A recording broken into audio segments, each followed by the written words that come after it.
So what's up mga ma'am and sir? Salute once again sa mga kapwa ko content creator. And for today's video ay pag-uusapan natin kung magkano po ba ang halaga ng bawat stars na sinesend sa atin dito po sa paggawa ng Facebook Reels. So kapag ang mga manunood po ninyo ay sinendan po kayo ng 1 star, it is equivalent to $0.01 or 55 cents sa Philippine peso. At kung may nag-send naman po sa inyo ng 10 star, it is equivalent to $0.10 or 5.47 peso. At kung may nag-send naman po sa inyo ng 100 stars, mga ma'am and sir, it is equivalent to $1 or 54.74 in Philippine peso.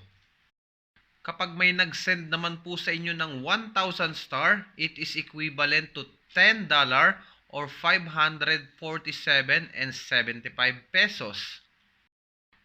And kapag may nag-send naman po sa inyo ng 5,000 stars, it is equivalent to $50 or 2,736.50 pesos.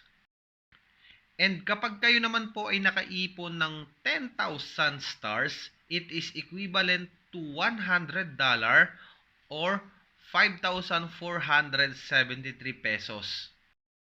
And take note mga ma'am and sir, ito pong conversion natin ay magbabago po, depende rin po sa palitan ng peso into dollars.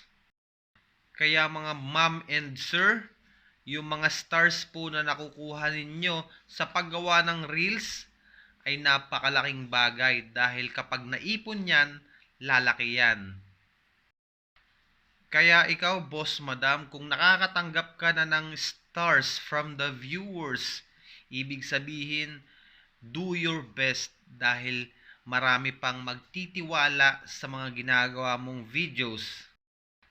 Kaya ang isa sa mga key factor ay huwag kang susuko sa paggawa ng reels dahil darating ang araw, isa ka sa mga nasa taas at tinitingala. And that's all for today's video. If you like this, mga ma'am and sir, pa-like naman or pa-share. Thank you. Bye-bye.